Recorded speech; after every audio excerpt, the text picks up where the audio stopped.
Right, this lexical video is showing you how to record on Lorenzo Prostin inserted following Propess. So, this is the main screen on Lorenzo that you're all familiar with. We're going to go from the My Work tab into Inpatient. This will ensure the patient you're selecting is actually admitted. So, under My View, under your wards,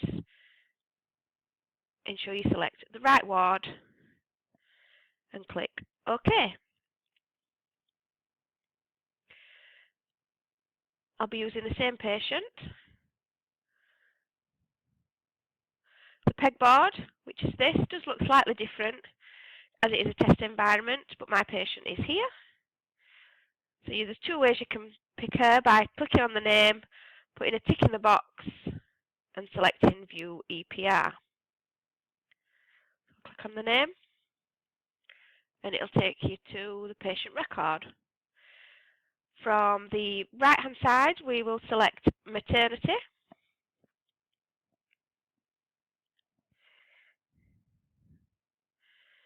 And here you can see we've already got prostaglandin and oxytocin from previously, and we're in the antenatal section.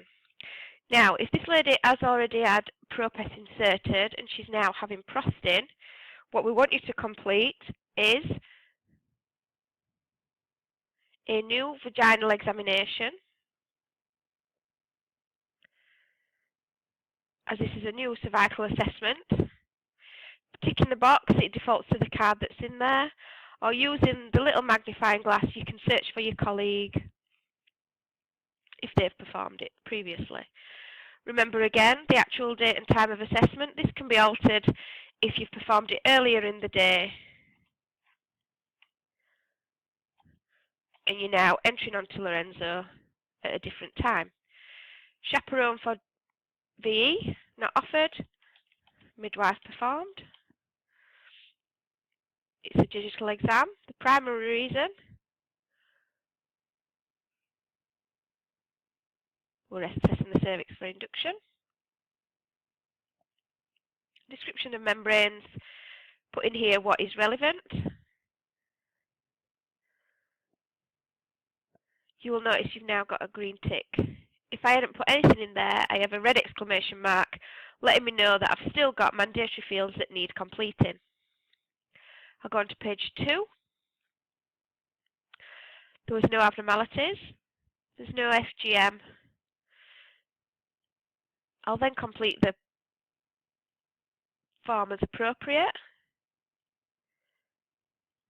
Effacement is in percentage.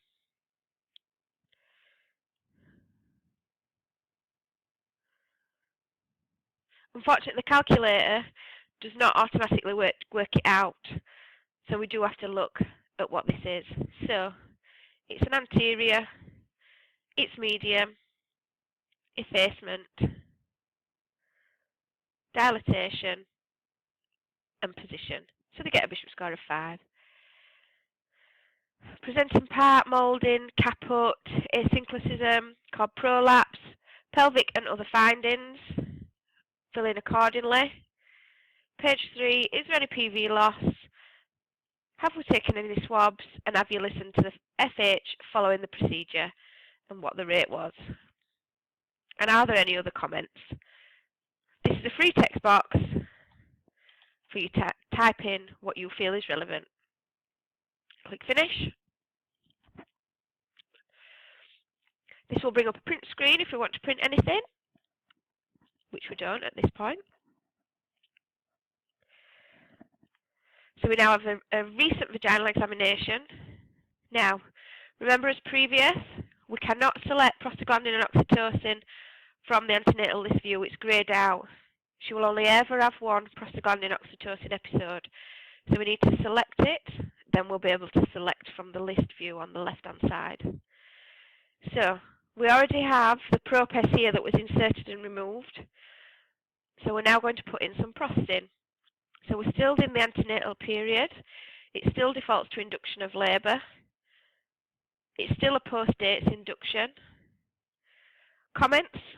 Remember, we want you to put Propess or Prostin in there. We're now on Prostin.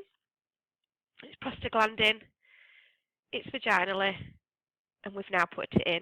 Again, this can be altered to when it was administered, if it was before, and we'll have to put in the time now,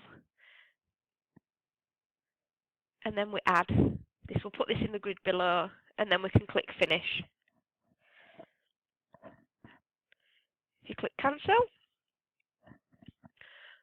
all other information, your CTG sticker, etc., we want you to record on your history sheet, and observations to be recorded on the Muse chart. Again, you've got your H for your modification history. This shows what has been done. So you can see if you open this up,